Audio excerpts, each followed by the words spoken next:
खुलुमबाय आं माइनाव बसुमतारी गिबियावनो बर' रादाब नायगिरि नोंथांमोनखौ आंनि चेनेलाव बरायहरबाय लोगोसे गोजोन फुंबिलिनि गाहाम हामलायथि बावहरबाय नोंथांमोननि थाखाय लानानै फैबाय आं गोदान मोनसे रादाब नोंथांमोना भिडिअखौ अननानै जोबजासिम नायलांदो। दिनैनि गिबि रादाबाव दङ मानास हायुङारि हाग्रामायाव दावबायारिफोरनि समायना नुथायखौ नुनो मोननाय जादों। मुलुग दोरोङारि नेरसोन थावनि मानास हायुङारि पार्कआ दावबायारिफोरनि थाखाय गोसो बोनो हानाय मिरु जाबाय।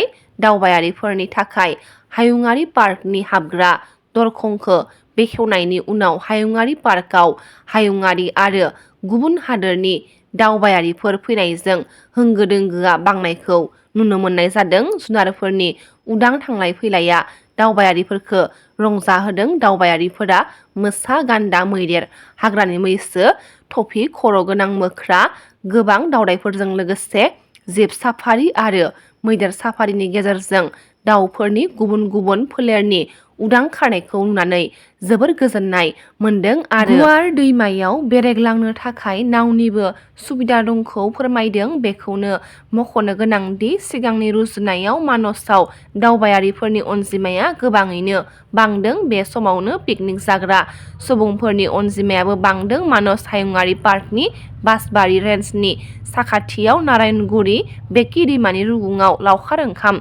जाग्रा थावनियाव रोजा रोजा पिकनिकफोरजों बुंफबबाय। लावखार ओंखाम जाग्रा थावनिखौ खुलिनायनिफ्राय दिनैसिमहालागैबो दावबायारिफोरा फैदों आरो फैबाय थागोन होननानै फोरमायदों साइफुल इस्लाम। बिथाङा लावखार ओंखाम जाग्रा थावनियाव खुलिनायजों लोब्बा लाखिनानै साइफुल इस्लाम बिथाङा खौरां बिजोंनि गेजेरजों माखासे बाथ्रा फोरमायथिनायखौ नुनो मोननाय जादों। साहस गोनां हाजो गाखोनाय गुदि फोरोंथाय मावबादाया मैया थुंगेबाय।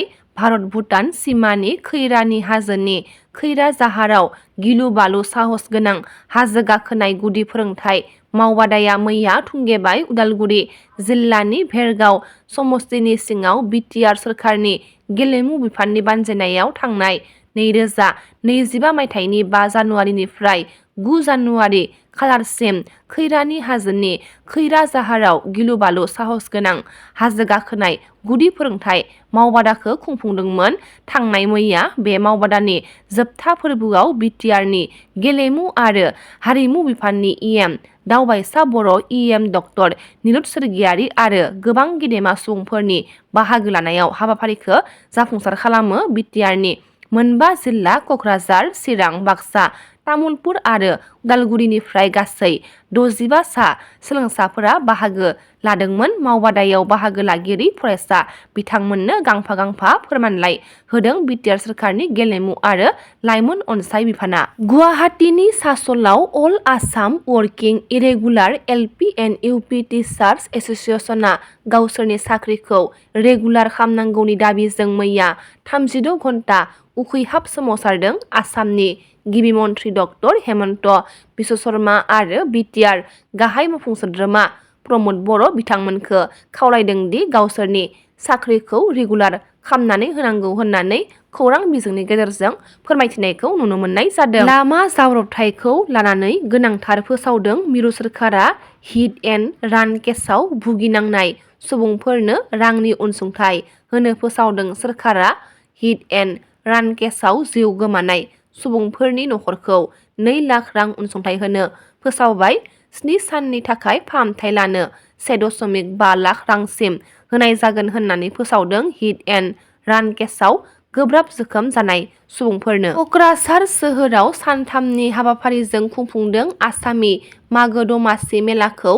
आसाम रायजो गामियारि बिथांखि आरो आसाम रायजो नोगोरारि जिउ राहा बिथांखिनि बानजायनाय आरो प्रगति संघनि मददजों क'क्राझार सोहोरनि प्रागति भवन सानथामनि हाबाफारिजों खुंफुंनो लानाय बे आसामि मागो दमासि मेला 2025खौ मैया सानजौफु समाव बेखेवनानै होदों बिटिआरनि नोगोर जौगाखां बिफाननि मावफुं सोद्रोमा सायखं बसुमतारी। बिथाङा 9, 10 आरो 11 जानुवारियाव सानथामनि हाबाफारिजों खुंफुंनाय बे आसामि मागो दमासि मेला 2025आव क'क्राझार जिल्लानि सिङाव थानाय गुबुन गुबुन सेल्फ हेल्प ग्रुप गावारि गौथुमफोरा गावबा गावनि दिहुननाय बायदि रोखोम मुवा बेसादफोरखौ फाननो थाखाय लाबोनायखौ नुनो मोननाय जादों। मख'जाथावदि बे दमासि मेलायाव मोन 30 गामियारि सेल्फ हेल्प ग्रुप आरो मोन 30 नोगोरारि सेल्फ हेल्प ग्रुपफोरा बाहागो लाना गाव गावनि मुवा बेसादफोरखौ फाननो थाखाय लाबोनायखौ नुनो मोन्दों।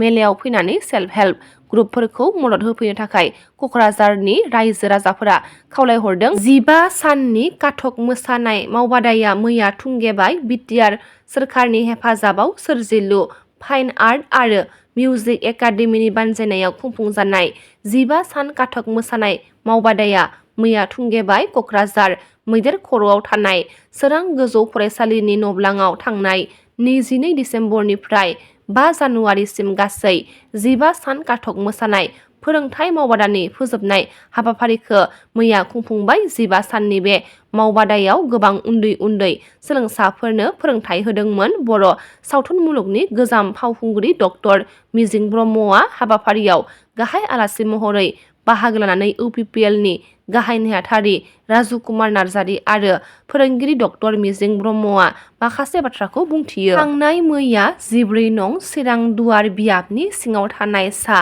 60 मुलाम्फागिरिफोरनो चिफ मिनिस्टार रिलिफ फान्डनि गेजेरजों चेक राननानै होदों। लोगोसे बिटिआर सोरखारनि फिसारि बिफाननिफ्राय ना फिसिग्रा मोनबा हानजानोबो चेक होनायखौ नुनो मोननाय जादों। हाबाफारियाव रायजो सभानि एमपि रोंगोरा नार्जारि आरो इएम रन्जित बसुमतारि बिथांमोना बाहागो लानानै चेकखौ मुलाम्फागिरिफोरनो गथायनानै होयो।